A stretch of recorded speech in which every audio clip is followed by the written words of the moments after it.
Now, with the fracture of the church among the Protestant sects, Lutherans, Anglicans, and Calvinists, the question remains, what did the church in Rome do? How did it react?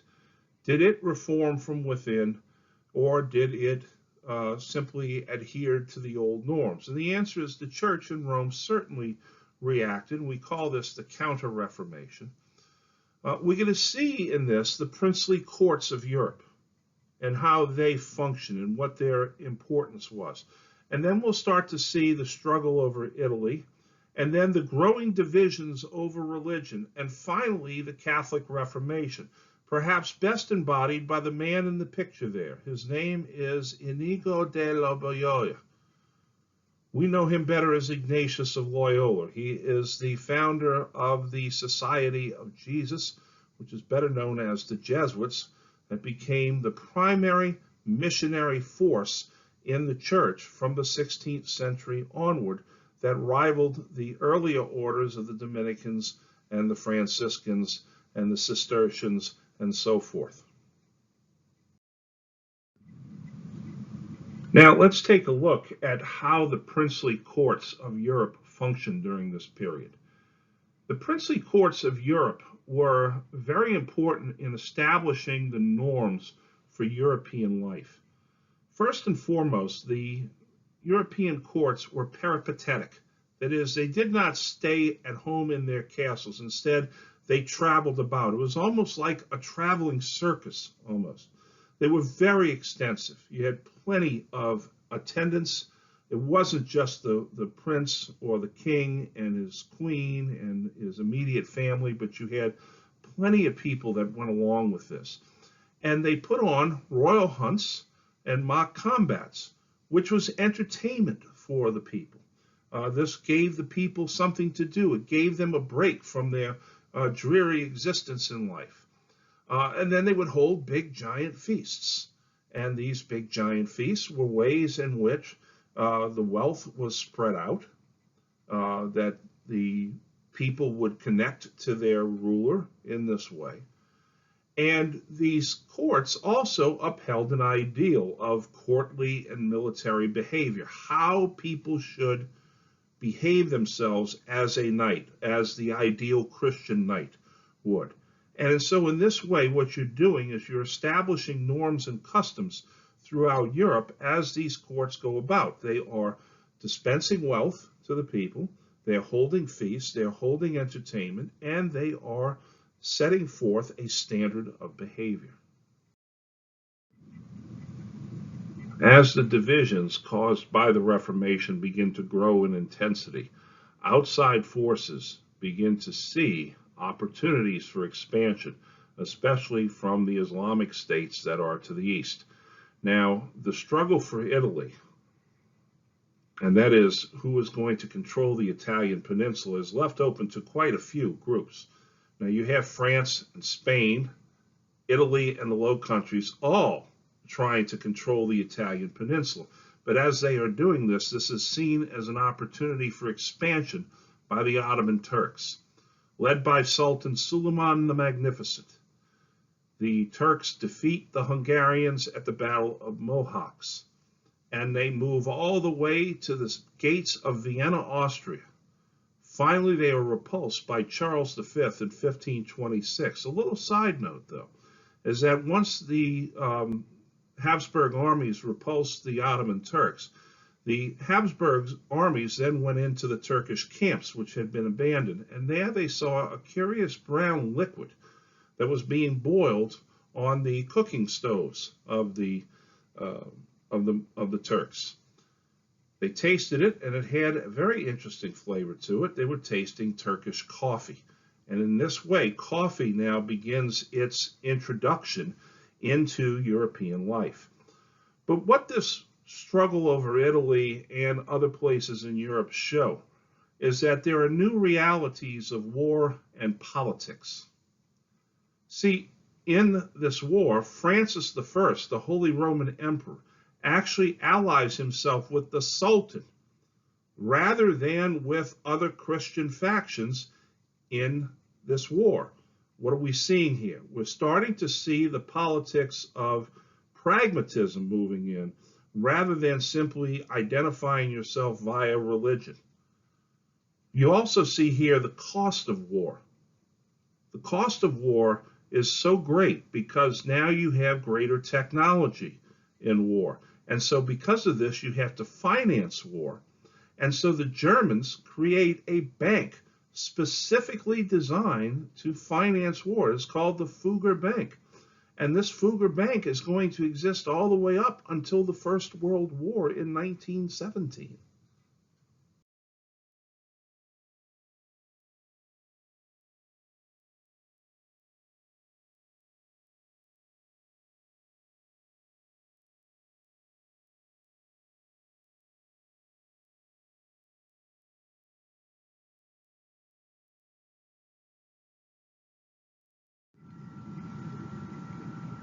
Despite the outside pressures, divisions over religion would often erupt in war. In France, the Calvinists, who were called Huguenots, it's a very important term, we're going to use that quite a bit going forward, and the Catholics go to war in 1560, and it is a long, bloody struggle that will last all the way up into the 18th century. And over in England, the church now begins its great split. Henry VIII, the King of England, was married to Catherine of Aragon, who is a Spanish princess, and she is the daughter of Ferdinand and Isabella of Castile, the same people that sent Columbus on his merry way.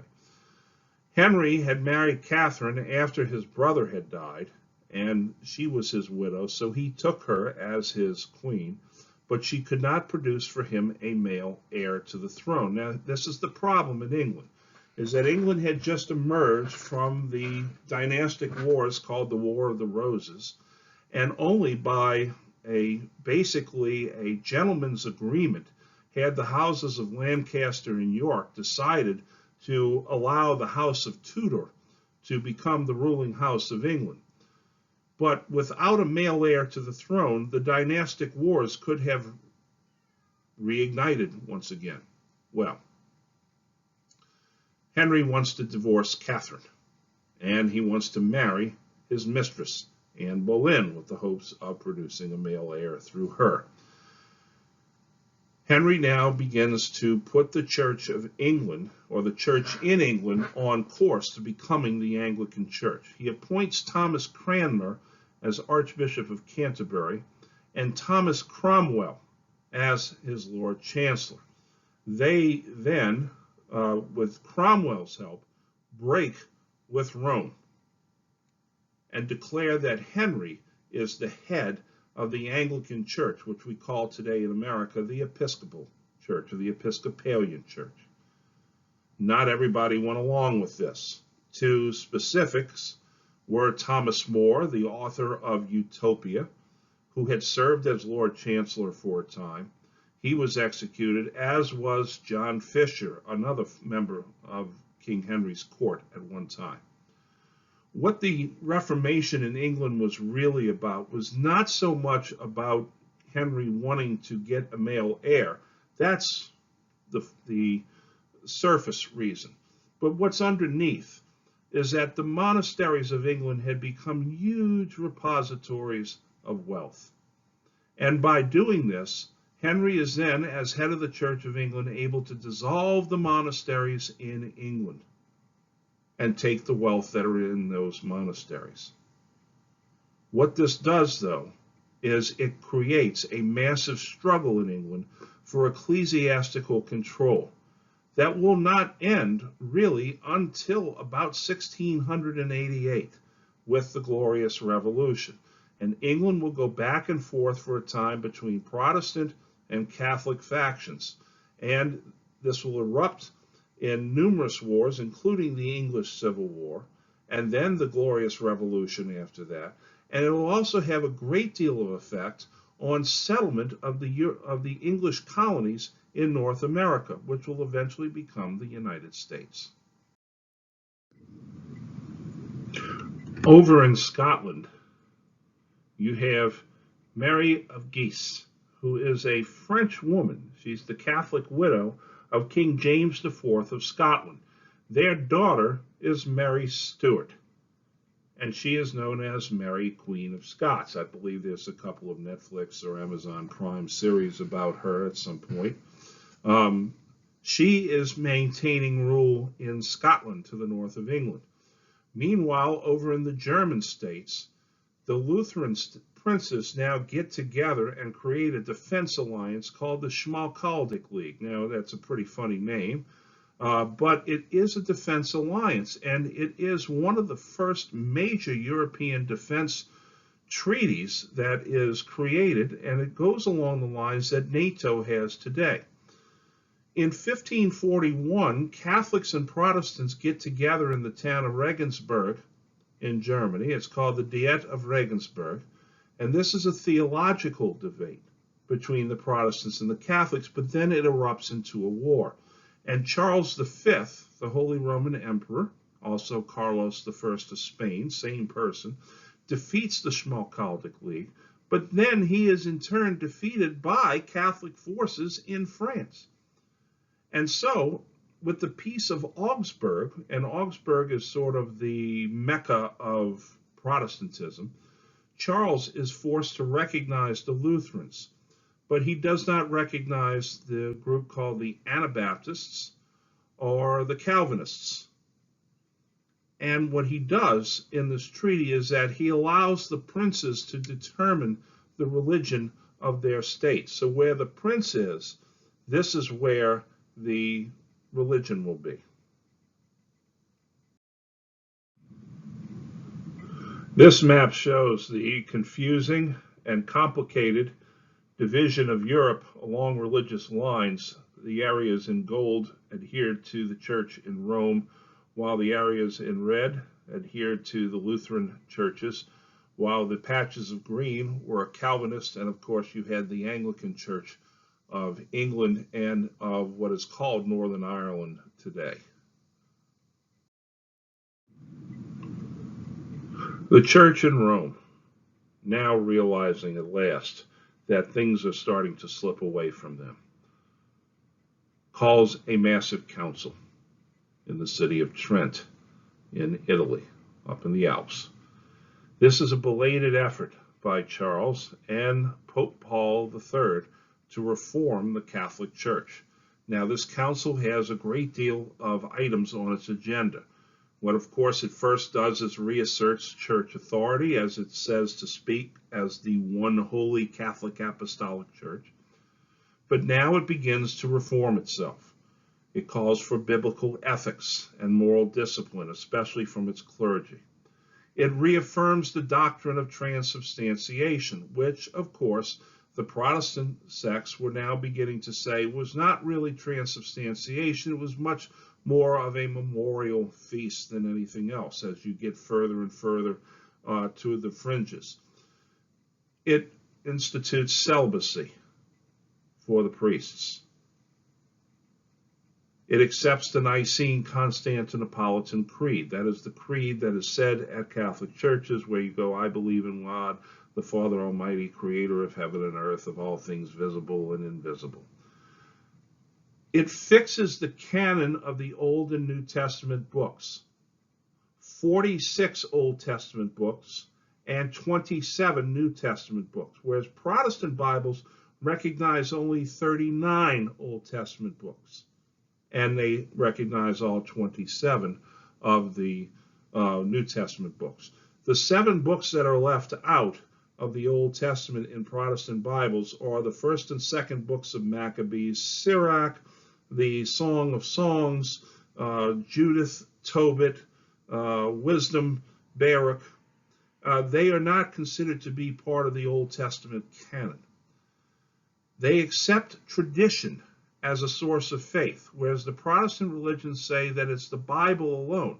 The Church in Rome says there has been tradition since the time of the Scriptures that we must accept also. The Latin Bible, called the Vulgate, which is the common, ordinary Latin that was spoken on the streets back in the day, is declared adequate for doctrine, whereas the Protestant faiths were beginning to translate it into languages like German and so forth. They fixed the number of sacraments at 7: baptism, confirmation, the Eucharist, reconciliation, marriage, holy orders, and the sacrament of the sick, or extreme unction as it was called. The nature and consequences of original sin are defined. And, perhaps most importantly, bishops were required to reside in their dioceses. No more absentee bishops. There were too many bishops that enjoyed the wealth and the prestige of being a bishop of a diocese without actually having lived in the diocese up to this point. So you see that the church is reforming. It also rejects Luther's doctrine of justification by faith alone. The church says that you can do good works. You should be inspired to do good works by your faith, and that will justify you before God as well.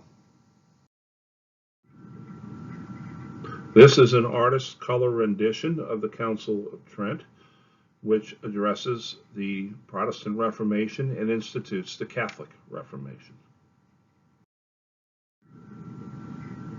What really comes out of the Catholic Reformation was the need recognized by many to reinvigorate the missionary zeal of the church, that there needed to be an organization or an order of priests and religious who would once again go out and do as the apostles had done back in the 1st century and what the church fathers had done in the 3rd century, to go out and preach the word again and to reinvigorate the spiritual life of the church. And this is where the Society of Jesus comes in.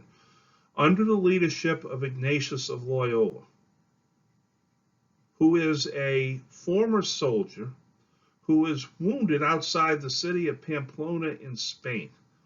He was wounded in the leg, and there while he healed, because the leg had to be broken twice in order to heal it properly, in his castle of Manresa, he develops a series of spiritual exercises that as the body needs exercise, so also does the spirit. And through this, he creates what is known as the Pope's Army, which was recognized and commissioned by Paul III, and it was known as the Society of Jesus. And these priests carried themselves in such a way that many said that they acted just as Jesus did, which, if you translate it into Latin, is Xxxviii, and hence the name Jesuit comes about for them. And so out of this church, called the Church of the Jesu, or the Church of the Most Holy Name of Jesus in Rome, the Society of Jesus now begins to spread out throughout Europe and then into the areas that the Europeans were colonizing by this point. This is the interior of the Church of the Jesu in Rome, and it is built and designed in what we will later study to be called the Baroque style, which is a very ostentatious, very colorful, very showy form of architecture and artwork that is designed to re-inspire people to adhere to the Catholic faith. And this is why you see many of the churches that are built in the 16th century and later to be in what is known as the Baroque style. But we will talk about the Baroque later. And so from the Church of the Jesu in Rome, Jesuit missionaries now begin to spread out. Jesuits soon numbered in the thousands and made inroads not only in the missions, but in many of the major universities in which they came into conflict with the Dominicans and the Franciscans, who were already there in the major universities. But the chief work of the Jesuits was in the foreign missions, the missions in Africa, the Americas, and Asia. They were led by such sterling examples of missionary activity as Francis Xavier, who would later be canonized, Matteo Ricci, who would go to China, and Peter Favre, who would go to India and on into Japan. Wherever the Jesuits went, they were troublemakers, or as we would say today, makers of good trouble. They often find themselves in opposition to the colonial governments of Spain and Portugal, especially when it came to the exploitation of the natives. There's a great movie with Robert De Niro and Jeremy Irons based on the book by Thomas Bolt called The Mission. And it regards a mission in South America and how the Jesuits ardently defended the natives and kept them from being exploited. I strongly recommend it.